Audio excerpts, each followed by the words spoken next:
नमस्कार, मैं धर्मेंद्र कुमार। प्रगति क्लासेस के YouTube चैनल पर सभी का बहुत बहुत स्वागत। आज बात करेंगे भारत के राष्ट्रपति से संबंधित अनुच्छेद। तो भारत का जो राष्ट्रपति है उनसे संबंधित दो प्रकार के अनुच्छेद होते हैं। एक वह प्रकार होता है जिसमें राष्ट्रपति का स्थापना से लेकर के और महाभियोग तक जो अनुच्छेद होते हैं वो आते हैं। दूसरे अनुच्छेद वो होते हैं जिनमें उनके कार्यों का वर्णन से संबंधित अनुच्छेद होते हैं। यहाँ पर दोनों प्रकार के अनुच्छेद हम देखेंगे। तो सबसे पहले देख लेते हैं राष्ट्रपति से संबंधित जो अनुच्छेद हैं, जैसे कि अनुच्छेद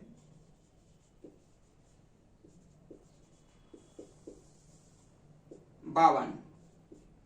अनुच्छेद 52 ये कहता है कि भारत का एक राष्ट्रपति होगा। भारत का एक राष्ट्रपति होगा।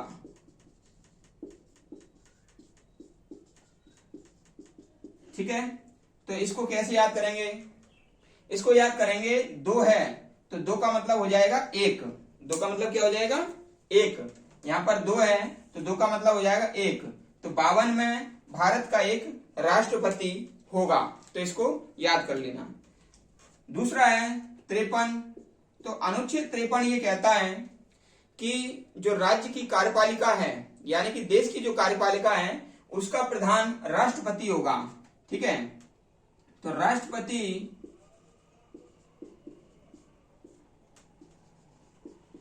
कार्यपालिका का प्रधान होता है। ठीक है, प्रधान होगा। अनुच्छेद 54 ये कहता है कि राष्ट्रपति का निर्वाचन में एक निर्वाचन मंडल का प्रावधान होगा। निर्वाचन मंडल का प्रावधान होगा और उस निर्वाचन मंडल में राज्यसभा के सदस्य, लोकसभा के सदस्य, विधानसभा के सदस्य और दिल्ली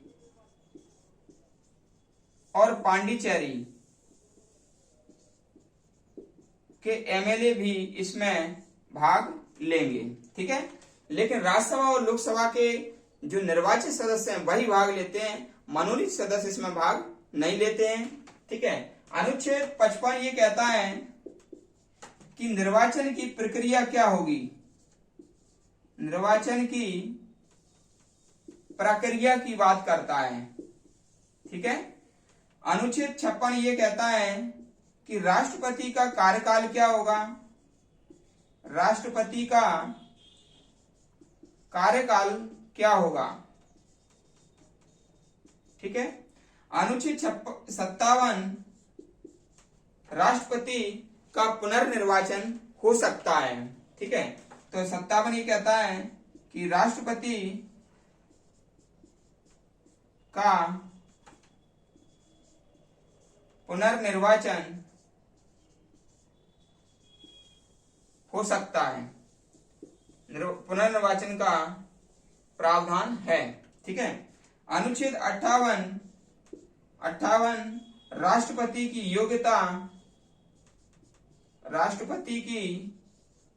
योग्यता की बात करता है। ठीक है, अनुच्छेद 59 राष्ट्रपति के निर्वाचन की शर्तें, निर्वाचन की शर्तों की बात करता है। और अनुच्छेद 60 राष्ट्रपति की शपथ का प्रावधान है। और अनुच्छेद 61 में महाभियोग की प्रक्रिया, महाभियोग के बारे में बताया गया है। ठीक है ना, तो ये राष्ट्रपति से संबंधित प्रारंभिक अनुच्छेद थे जो उनके राष्ट्रपति से संबंधित थे। इनको मैं याद करा देता हूं। जैसे कि अनुच्छेद 52 है, तो 52 यानी कि दो आ रहा है, दो का मतलब एक, आधा एक हो जाएगा। तो 52 का मतलब है भारत का एक राष्ट्रपति होगा। दूसरा है अनुच्छेद 53 में ये 3 आ रहा है, 3 का मतलब सी होता है, सी बराबर होता है का, तो का यानी कार्यपालिका। तो 53 के अनुसार राष्ट्रपति कार्यपालिका का क्या होगा? प्रधान होगा। 54 में ये मंडल आ रहा है 1 2 3 4, तो 54 में ये 4 आ रहा है तो ये निर्वाचन मंडल हो जाएगा। 55 में पा से 55 और पा से प्रक्रिया, निर्वाचन की प्रक्रिया का यहाँ पर बात कही गई है। 56 यानी कि कार्यकाल, 56 यानी कि 5 वर्ष या 6 वर्ष। तो आप जानते हैं राष्ट्रपति का कार्यकाल होता है 5 वर्ष। तो जब 56 आए तो आप याद रखना 5 वर्ष या 6 वर्ष यानी कि कार्यकाल की बात कर रहे हैं। 57, 7 में से 2 जाएंगे, बचेंगे 2, 7 में से 5 जाएंगे तो बचेंगे 2, 2 मतलब होता है पुनः नियुक्ति या पुनर्निर्वाचन। तो राष्ट्रपति का पुनर्निर्वाचन भारत में तो होता है, लेकिन अमेरिका में सिर्फ 2 बार ही राष्ट्रपति बनते हैं, 2 से अधिक बार वहां पर नहीं बनाए जाते। लेकिन भारत में कितने भी बार उनका पुनर्निर्वाचन हो सकता है, ठीक है, क्योंकि बनते ही भारत में इस उम्र पर है कि भाई जाने की उम्र हो जाती है। और अमेरिका में चूंकि युवा राष्ट्रपति बनते हैं तो इसलिए वहां पर 2 बार का प्रावधान है। और अपने भारत में पुनर्निर्वाचन कितने ही समय तक हो सकता है, क्योंकि आगे इतना समय नहीं रहता है। एकमात्र राष्ट्रपति अभी तक डॉक्टर राजेंद्र प्रसाद जो 2 बार लगातार बने थे, उनके अलावा कोई भी 2 बार राष्ट्रपति नहीं बने, ठीक है। अगला है तो ये पुनर्निर्वाचन का जो अनुच्छेद है, पुनर् यानी कि दोबारा। तो 7 में से 5 गए, 2 बचे, तो 2 यानी कि दोबारा, तो दोबारा निर्वाचन हो सकता है। 58 यानी कि 5 पास हैं या 8 पास हैं, यानी कि योग्यता की बात बोल रहे हैं, ठीक है। तो 58 यानी कि जब अनुच्छेद 58 पूछे तो 5 पास या 8 पास, तो उससे समझ लेना योग्यता, ठीक है ना। तो आप जानते हैं राष्ट्रपति को शिक्षा से संबंधित कोई योग्यता नहीं है, ठीक है। और 59 में शर्तें हैं, तो याद कर लेना उनकी शर्तें। 60 में शपथ, 7 से 60 और 7 से शपथ, और 61 में है महाभियोग की प्रक्रिया, ठीक है। तो ये तो हो गए राष्ट्रपति से संबंधित प्रारंभिक अनुच्छेद। अब देख लेते हैं उनके कार्यों से संबंधित अनुच्छेद।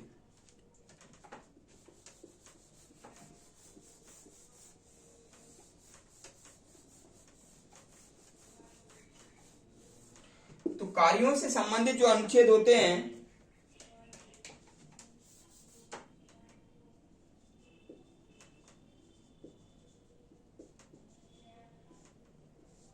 वो इस प्रकार है।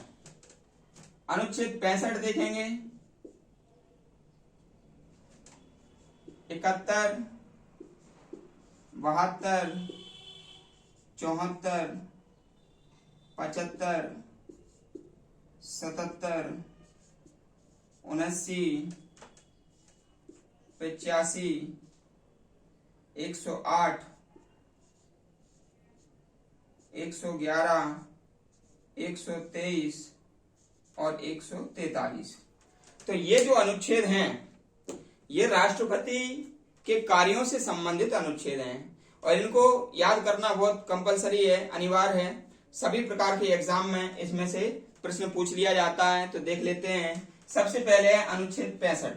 तो अनुच्छेद 65 में ये कहा गया है कि भारत का जो उपराष्ट्रपति है वो राष्ट्रपति की अनुपस्थिति में राष्ट्रपति के पद पर कार्यवाहक राष्ट्रपति बनाया जा सकता है, ठीक है। तो इसमें क्या है भाई,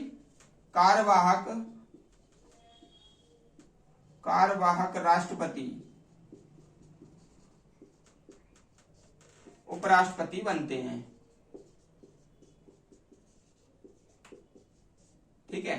यदि राष्ट्रपति बीमार हो जाए या अनुपस्थिति हो तो उसकी जगह उपराष्ट्रपति राष्ट्रपति का काम करते हैं। तो यह अनुच्छेद 65 के तहत है ये, ठीक है। दूसरा है 71, यानी कि राष्ट्रपति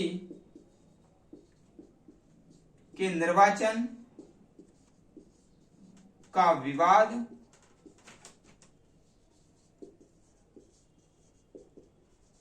सर्वोच्च न्यायालय सुलझाता है। सर्वोच्च न्यायालय सुलझाता है, राष्ट्रपति के निर्वाचन का विरोध सर्वोच्च न्यायालय सुलझाता है।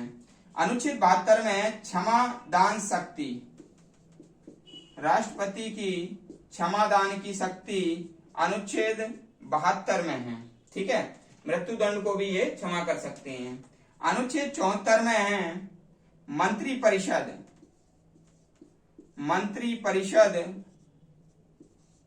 का गठन। राष्ट्रपति मंत्री परिषद का गठन करते हैं, उनकी जो राष्ट्रपति की सलाह और सहयोग के लिए होता है, ठीक है। अनुच्छेद 15 में प्रधानमंत्री की नियुक्ति का प्रावधान है। प्रधानमंत्री की नियुक्ति का प्रावधान है। अनुच्छेद 77 में यह प्रावधान है कि भारत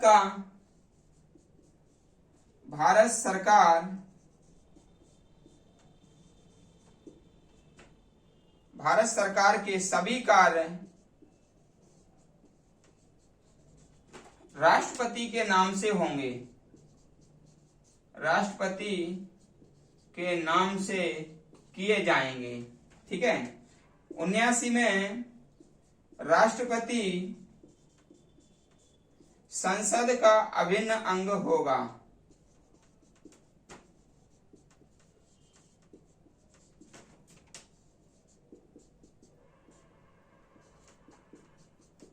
ये आप याद रख लेना। अनुच्छेद 85 में कि सदन यानी कि सत्र को आहूत करना, सत्रावसान करना एवं विघटन करना ये राष्ट्रपति का अधिकार है। यानी कि अनुच्छेद 85 के तहत सत्र को आहूत करते हैं राष्ट्रपति, यानी कि बुलाते हैं। सत्रावसान यानी कि उसको समाप्त करते हैं। विघटन यानी कि उसको तोड़ देते हैं या हटा देते हैं सत्र को। ठीक है। अगला है भाई अनुच्छेद 108 यानी कि संयुक्त बैठक बुलाना। संयुक्त बैठक बुलाना यानी कि जब किसी कानून पर राज्यसभा और लोकसभा का मतभेद हो जाता है, उस स्थिति में राष्ट्रपति दोनों की संयुक्त बैठक बुलाता है और उसका हल ढूंढते हैं। अगला है अनुच्छेद 111।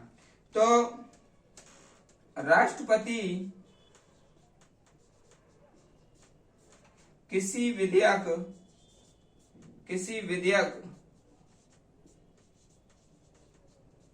पर सहमति देते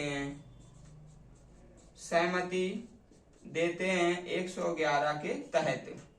अनुच्छेद 123 यानी कि अध्यादेश से संबंधित है। अध्यादेश से संबंधित। ठीक है। 143 के में ये कहा गया है कि राष्ट्रपति सुप्रीम कोर्ट से कानून के मामलों में सलाह मांगेगा, यानी कि सलाह लेने का अधिकार। सलाह लेने का अधिकार। अनुच्छेद 143 ये कहता है कि राष्ट्रपति कानूनी मामलों से संबंधित सलाह सुप्रीम कोर्ट से मांग सकते हैं। ठीक है। और सलाह देने के लिए सुप्रीम कोर्ट बाध्य नहीं है और ना ही सलाह मानने के लिए राष्ट्रपति बाध्य हैं। अब इनको एक बार फिर से रिकॉल कर लेते हैं। अनुच्छेद 65 कार्यवाहक राष्ट्रपति उपराष्ट्रपति बनाए जाते हैं अनुच्छेद 65 के तहत, यदि राष्ट्रपति बीमार पड़ जाए उस स्थिति में या अनुपस्थित हो। 71 के तहत राष्ट्रपति और उपराष्ट्रपति का जो निर्वाचन से संबंधित विवाद होता है वह सर्वोच्च न्यायालय के अधीन होता है। और 72 के अधीन राष्ट्रपति की कुछ क्षमादान शक्तियां हैं। ठीक है। इसको याद कर लेना। 7-2 क्षमादान में 7-2 तो क्षमादान शक्तियां हैं राष्ट्रपति की। अनुच्छेद 74 में मंत्रिपरिषद का गठन करते हैं भाई। ठीक है। 75 में प्रधानमंत्री की नियुक्ति एवं अन्य प्रावधान है। अनुच्छेद 77 के तहत भारत सरकार के सभी कार्य राष्ट्रपति के नाम से होंगे, यानी कि राष्ट्रपति साथ साथ में चलेंगे भारत सरकार का यदि कोई काम होगा तो। ठीक है। इसमें एक अनुच्छेद 78 भी है, वो आप लिख लेना कि अनुच्छेद 78 के तहत जो प्रधानमंत्री है अपने कार्यों की सूचना राष्ट्रपति को देंगे। अनुच्छेद 78 में क्या है? प्रधानमंत्री सूचना, अपने कार्यों की सूचना किसको देंगे? राष्ट्रपति को देंगे। तो ये उनका अधिकार है प्रधानमंत्री का कि प्रधानमंत्री अपने कार्यों की सूचना राष्ट्रपति को देते हैं। अनुच्छेद 78, ठीक है ना, ये मिस हो गया था, आप ध्यान रखना। अनुच्छेद 78 के तहत प्रधानमंत्री राष्ट्रपति को अपने कार्यों की सूचना देते हैं। अनुच्छेद 79 इसके तहत क्या है? जो संसद का गठन होगा तो वो राज्यसभा, लोकसभा और राष्ट्रपति के द्वारा ही होगा, यानी कि राष्ट्रपति अभिन्न अंग है संसद का। ठीक है। फिर 85 में यानी कि सत्र को बुलाना, आउट करना या सत्रावसान यानी कि समाप्त करना या विघटन यानी कि उसको तोड़ने का अधिकार किसको है? राष्ट्रपति को है, लेकिन राष्ट्रपति ऐसा करता है प्रधानमंत्री की सिफारिश पर। ठीक है। फिर 108 में यानी कि संयुक्त बैठक बुलाता है राष्ट्रपति, लेकिन उसकी अध्यक्षता करता है लोकसभा अध्यक्ष। ठीक है। बुलाएगा तो कौन? राष्ट्रपति बुलाएगा। जब राज्यसभा और लोकसभा में विघटन हो जाए, तब राज्यसभा और लोकसभा में किसी बात पर मतभेद हो जाए, मतभेद होने के बाद ये बुलाएंगे, जिसकी अध्यक्षता लोकसभा अध्यक्ष करेंगे। ठीक है। 111 में राष्ट्रपति किसी विधेयक पर सहमति देते हैं और 123 के तहत अध्यादेश से संबंधित प्रावधान है। यानी कि अध्यादेश क्या होता है? अध्यादेश को कहते हैं ऑर्डिनेंस, और ऑर्डिनेंस होता है अस्थायी कानून, और अस्थायी कानून होता है ये। तो ये उस स्थिति में राष्ट्रपति अस्थायी कानून लाते हैं जब लोकसभा और राज्यसभा दोनों में से एक नहीं चल रही हो या दोनों ही नहीं चल रही हो और कानून बनाना आवश्यक हो। उस स्थिति में जो राष्ट्रपति है वो अध्यादेश जारी करता है, उसको अस्थायी कानून कहते हैं। ठीक है। और 143 में सलाह लेने का अधिकार, यानी कि यदि राष्ट्रपति को लगता है कि कानूनी मामले में हमको सलाह की आवश्यकता है, तो सुप्रीम कोर्ट को से वह कानूनी सलाह ले सकते हैं, और वह सलाह देने के लिए बाध्य भी नहीं है और ये मानने के लिए भी बाध्य नहीं है। ठीक है। तो वीडियो आपको कैसा लगा? राष्ट्रपति के संबंध में ये संपूर्ण आर्टिकल है ना। तो इसको मैंने आपको बड़े अच्छे तरीके से यूनिक ट्रिक के माध्यम से बताया है, इसको एक बार रिकॉल और कर लेना। और वीडियो कैसा लगा लाइक करें, कमेंट्स करें और वीडियो को अधिक से अधिक शेयर करें। हमारे चैनल को सपोर्ट करने के लिए जो नए व्यक्ति हैं वो सब्सक्राइब करें। सभी का बहुत बहुत धन्यवाद।